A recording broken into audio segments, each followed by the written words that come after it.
के अंदर मेवाड़ पे किला चित्तौड़ का सबसे बड़ा। लेकिन आप जो नीचे से 7 गेट चढ़ के आए हैं, ये इस किले का बैक साइड है, फ्रंट नहीं, बैक साइड में 14th सेंचुरी की गेट है। लेकिन जिस पहाड़ पे किला बसा हुआ है, इस पहाड़ का नाम है चित्रकूट। चित्तौड़ का नाम 3 बार डिवाइड हुआ, चित्रकूट खिजराबाद, और खिजराबाद से होता है चित्तौड़गढ़। इस पहाड़ की जो लेंथ है 13 किलोमीटर इसकी लॉन्ग है और 3 किलोमीटर इसकी चौड़ाई है। पूरे फोर्ट के अंदर 113 मंदिर पहले हुआ करते थे, जिसमें से 6 मंदिर जैन टेम्पल है। जैन टेम्पल में सबसे बड़ा मंदिर है दिगंबर मंदिर। तो समय के साथ गिरते गिरते 20 से 21 मंदिर प्रेजेंट रहे, बाकी अवशेष हो गए। 84 वाटर टाइम थे। लेकिन इस किले की 2 कैपिटल है हमारी, चित्तौड़गढ़, और 1559 के अंदर होती उदयपुर। 2 डायनेस्टिक, मौर्य डायनेस्टिक और सन डायनेस्टिक। लेकिन यहाँ पे 30 युद्ध हुए हैं, 30 है ना। 30 में से 27 फाइट मेवाड़ जीता है, 3 फाइट मेवाड़ डिफीट हुआ। 1303, 1535 और 1568 जो आपने जोहर के लिए सुना होगा, तो जोहर आप जो जोहर देख के आए वहाँ पे है। लेकिन यहाँ पे 56 राजाओं ने अपने अपने हिसाब से शासन चलाए। लेकिन इस किले की अगर सबसे बड़ी अगर कमजोरी रही है, हमेशा वीक पॉइंट रहा है, वो है फार्मिंग। ऊपर फसल नहीं होती, अगर फसल होती इस किले को कोई जीत नहीं सकता था। लेकिन ये फोर्ट अगर आप बाय एयर या ड्रोन से शूट करके देखते हैं तो पूरा फोर्ट आपको फिश के आकार में फोर्ट देखने को मिलेगा। लेकिन ये अभी प्रेजेंट टाइम में ये फोर्ट आपका 3 भाग में डिवाइड किया गया। फर्स्ट मोनोमेंट एरिया, दूसरा हमारा फॉरेस्ट एरिया, तीसरा रेजिडेंसी एरिया, जिसमें 4000 लोग इस किले में रहते हैं। इस किले की जो नींव रखी जाती है 5th सेंचुरी से लेकर 7th सेंचुरी तक, यहाँ पे मौर्य डायनेस्टी चली है। चित्रांगद मौर्य, चंद्रगुप्त मौर्य है, उन्हीं के वंशज है चित्रांगद। और चित्रांगद के बाद मेवाड़ के राज सिंहासन पर मानमन मौर्य, जिनका अधिकार आया था। लेकिन राजस्थान और मेवाड़ के अंदर सन डायनेस्टी से बिलोंग करते सूर्यवंशी राजपूत, जिनका प्रवेश होता है 734 गुजरात लीडर से होता है।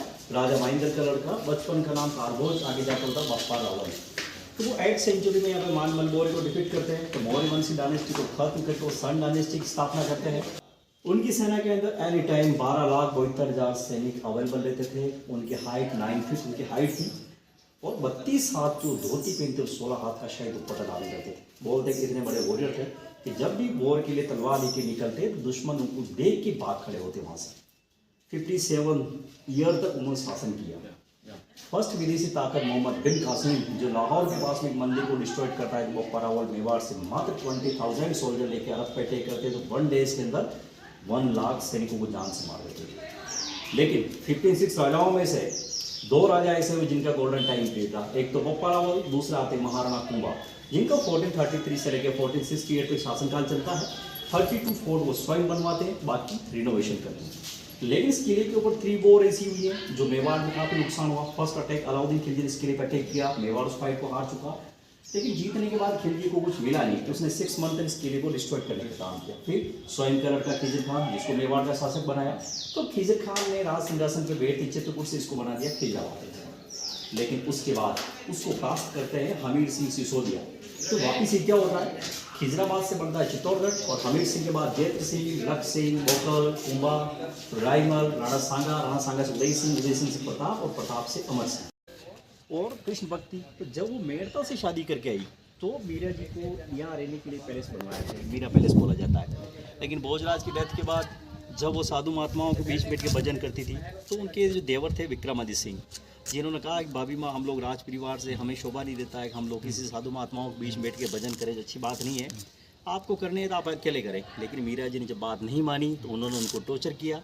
तो मीरा जी यहाँ से परेशान होकर जाती है। मीरा टेम्पल जहाँ गए, वहाँ जाने के बाद जो साधु महात्माओं के बीच बैठ के भजन करती थी, तो विक्रमादित्य ने देखा कि हम भाभी माँ को इतनी प्यार से समझा रहे, समझ नहीं रही है, इनकी वजह से कहीं हमारा राज परिवार ब्लेम ना हो, तो एक ही ऑप्शन है, जान से मार देती। लेकिन बड़े भाई की मिसेज क्या होती है, मातुली होती है, तो उसको तलवार से नहीं मारा जाता। उनके वीक पॉइंट लिए कि हमेशा भगवान कृष्ण की पूजा करके जो प्रसाद चढ़ाते, मिल्क से बनी हुई खीर, जिसमें उन्होंने जहर मिला दिया ताकि भगवान को चढ़ाएगी, ग्रहण करेगी, डेथ हो जाएगी। लेकिन मीरा जी ने उस मंदिर के अंदर भगवान कृष्ण का उच्चारण किया, जहर वाला प्रसाद भगवान को चढ़ाएगा, बच्चा वो ग्रहण किया, तो विश्व उनके लिए अमृत बन चुका, उनकी डेथ नहीं हुई।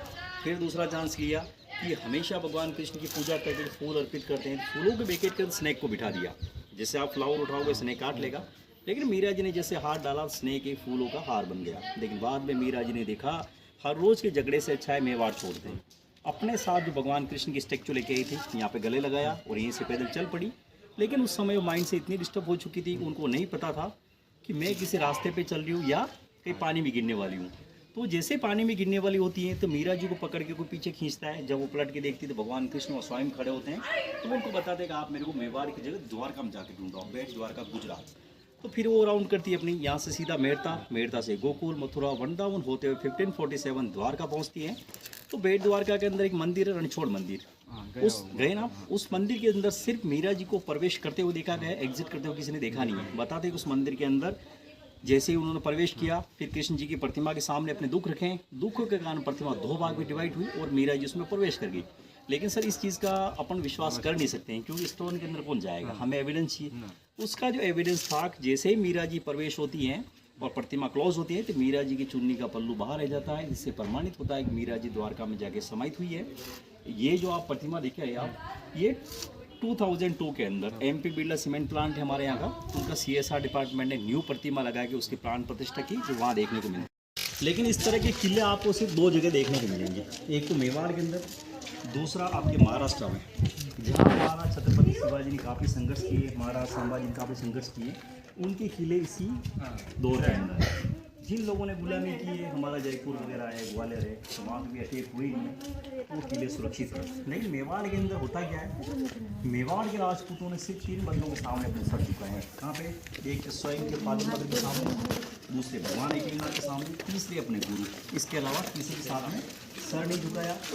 हमेशा युद्ध हुए हैं और किसी से किसी प्रकार का कोई समझौता नहीं, और स्वाभिमान से तो कतई नहीं। इसलिए मेवाड़ के अंदर बोलते हैं कि पानी महंगा और खून सस्ता है, ठीक है ना।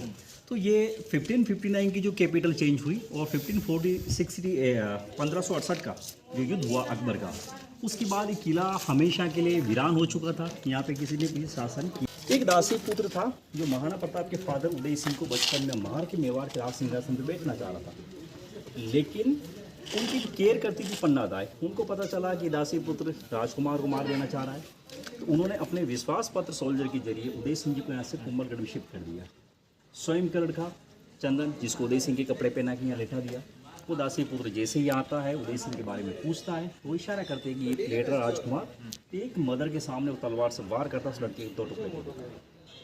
लेकिन कहीं उसको पता न चले, तो मुंह से चीख नहीं निकलना, आंखों से आंसू नहीं देने देना। लेकिन समय के साथ जब उदय सिंह बड़े होते हैं तो पन्ना दाई उनको समझाती है कि आपकी जान बचाने के लिए मैंने अपने लड़के का बलिदान दे दिया है, तो आपका धर्म क्या है, मेरे लड़के का प्रतिशोध हो जाए। दूसरा, चित्तौड़ के अंदर जो राजा बन के बेटा है वो किसी प्रकार का राजा नहीं है, वो एक दासी पुत्र है। तो उदय सिंह जी ने वहाँ के सामंत या सेनापति बोलते हैं, जिनके साथ मिलकर इस किले पे अटैक करने की योजना बनाई। तो ये योजना जब बनवीर सिंह को पता चली तो उसने कहा वाकई यार अपन मूर्ख है, क्यों? अगर उसी समय उदय सिंह को ढूंढ के मार देते तो आज क्या होता, ये समय देखने की जरूरत नहीं पड़ती। लेकिन उदय सिंह बड़ा हो गया है, इस किले पे डेफिनेटली अटैक करेगा, तो सोतेला भाई हम उसके पाँव पकड़ेंगे, जान बख्श देगा। लेकिन इस किले को उसने 2 भाग में डिवाइड कर दिया। वो दीवार भी ऐसी बनेगी 25% हम उदय सिंह को देंगे, वो शासन चलाएगा, और 75% पे अपन शासन चलाएंगे। लेकिन ऐसा नहीं हुआ। 1537 के अंदर उदय सिंह जी का अटैक हुआ, बनवीर बुरी तरह परास्त हुआ, उसको यहाँ से खदेड़ के हमेशा के लिए महाराष्ट्र भगा दिया नागपुर, जब 1514 में उसकी डेथ हो गई थी।